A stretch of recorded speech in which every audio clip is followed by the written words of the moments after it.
ایک غریب آدمی کو قرض کی ضرورت پڑ گئی، 1000 دینار چاہیے۔ میں کہہ چکا ہوں کہ درہم چاندی کا ہوتا تھا، دینار سونے کا، اب 1000 دینار لینا ہے۔ تو جس بندے سے اس نے کہا، اگرچہ وہ نیک بندہ تھا، اس نے کہا یار 1000 دینار دے دو، تو کہنے لگا کوئی گواہ ہے تیرے پاس؟ وہ کہنے لگا غریبوں کا گواہ کون ہوتا ہے؟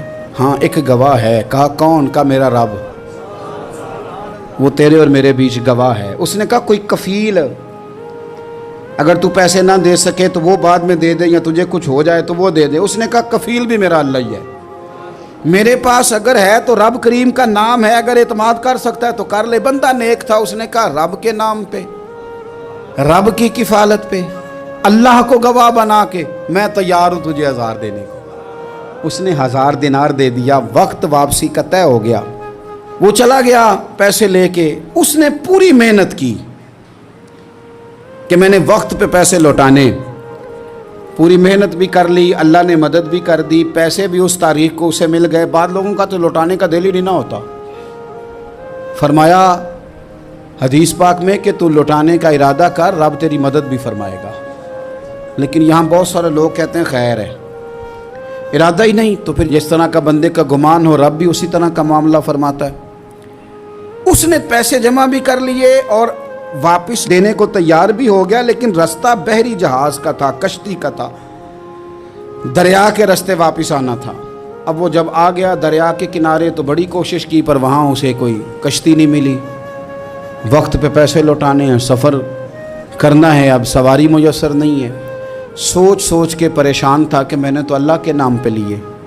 اچانک دل میں ایک تجویز آئی، اس نے ایک لکڑی لی، لکڑی کو اندر سے کھولا، 1000 دینار اس میں بھرا، بخاری پڑھ رہا ہوں، اور ساتھ ایک خط بھی لکھا کہ یار میں پیسے پہنچانا چاہتا تھا پر مجھے کوئی چیز نہیں ملی دریا کے اس پار آنے، اللہ کے نام پر تیری طرف روانہ کر رہا ہوں۔ اور یہ کہہ کہ وہ لکڑی دریا میں رکھ دی، وہ لکڑی ڈوب گئی ہے، واپس آ گیا۔ وہ جس نے پیسے لینے تھے وہ عین مقررہ وقت پر دریا کنارے آیا۔ صبح سے سرے شام تک اس نے انتظار کیا، دل ڈھلنے لگا تو دل میں خیال آ گیا کہ یار نہیں، اس نے دینے ہی نہیں، جھوٹا وعدہ کر گیا، پہنچا ہی نہیں وقت پہ۔ اب جب واپس لوٹنے لگا تو اچانک دریا میں ایک لکڑی تیرتی ہوئی دکھائی دی، کہنے لگا لے جاتا ہوں، شام کو روٹیاں پکانے کے کام آئے گی، ایندھن بنا کے جلا لوں گا، ہنڈیا پک جائے گی۔ لکڑی اٹھا کے جلانے کے لیے گھر لایا، گمان تھا کہ وہ نہیں آیا وعدہ کر کے، اللہ کو کفیل اور وکیل بنا کے اور گواہ بنا کے پھر بھی نہیں آیا۔ لکڑی لے کے گھر گیا، بخاری ہے، اور جب اس کو چیرا نہ کہ میں اس کی آگ جلاؤں گا، کھولا تو اندر سے 1000 دینار بھی نکل آیا، خط بھی نکل آیا۔ اب ذرا سمجھنا، اس کے دل میں بات کس نے ڈالی کہ تو لکڑی میں پیسے ڈال دے؟ اللہ نے۔ اس بندے کو مقررہ وقت پہ کنارے بھیجا کس نے؟ لکڑی صرف اسی کے ہاتھ آئی تو یہ بندوبست کیا کس نے؟ اللہ نے۔ گھر جا کے چیری تو پیسے بحفاظت اس تک پہنچائے کس نے؟ تو پھر ہمیں بھی توجہ اللہ کی جانب ہی کرنی چاہیے، ہمارے پہ دل کی توجہ رب کی طرف ہی ہونی چاہیے نا، ہمیں ادھر ادھر جانے کی، دیکھنے کی، بندوں پر غور کرنے کی ضرورت کیا ہے؟ وہ پیسے پہنچ گئے، یہ وہاں اپنی جگہ پہ پریشان تھا، اس نے 1000 دینار اور جمع کیا۔